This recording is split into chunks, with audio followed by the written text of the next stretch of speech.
Mula sa isang malungkot na trahedya, isang bayanihan ang umusbong upang magbigay ng pag-asa at bagong buhay para sa sanggol na nakaligtas matapos pumanaw ang kanyang ina habang nanganganak ng mag-isa sa isang boarding house sa Barangay Bulwa noong Abril 27.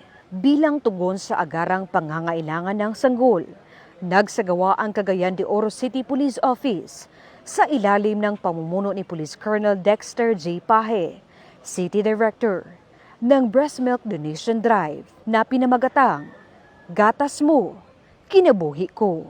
Noong Mayo 6, 2026, pinangunahan ang humanitarian activity ni na Police Captain Ibadita M. Simon, God PCO, katuwang si Police Master Sergeant Liana Sol Jovita, isa sa mga kinikilalang 2024 Metro Bank Foundation Outstanding Filipino Awardees sa pakikipag-ugnayan sa Bulwa Barangay Health Center.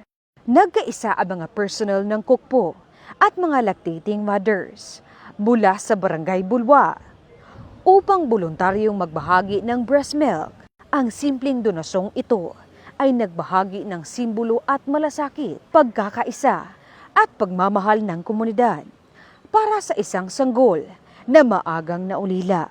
Formal na itinurn over ang mga nakolektang breast milk sa J.R. Borja General Hospital, kung saan kasalukuyang inaalagaan sa tulong ng kanyang foster parent at ng City Social Welfare and Development Office. Sa pamamagitan ng Gatas Mo Kinabuhi Ko, muling pinatunayan ng kapulisan na bukod sa pagpapanatili ng kapayapaan at kaayusan, mahalaga rin sa hanay ng PNP ang pagbibigay ng pag-asa, pagkalinga at tunay na malasakit sa mamamayan. Sa likod ng isang masakit na kwento, ipinakita ng komunidad at ng kapulisan na sa panahon ng pangangailangan, may mga pusong handang magbigay buhay at pag-asa.